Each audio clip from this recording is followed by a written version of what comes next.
কি রান্না হচ্ছে রে বাবা, দেখি। আমি তো আলু চচ্চড়ি করবো, আলু কাটছি। আচ্ছা সুরাজ, তোমাকে আমি একটা কোশ্চেন করি।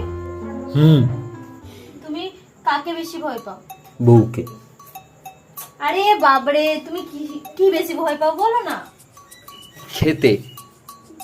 তুমি নুন খেতে ভালোবাসো না, ঝাল খেতে, না টক খেতে, না মিষ্টি খেতে? বিষ খেতে বেশি ভালোবাসি। কেন, তুমি খাওয়াবে?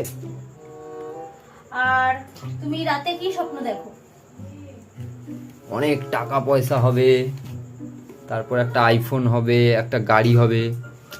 আইফোনের স্বপ্ন দেখি, রিলস বানাবো। আর আর তুমি কাকে নিয়ে বেশি টেনশন করো সব থেকে বেশি? মরাকে নিয়ে। তুমি ইয়ার কি করছো? ব্যাস। আর তোমার কি সাপ ভয় লাগে না? কুত্তা।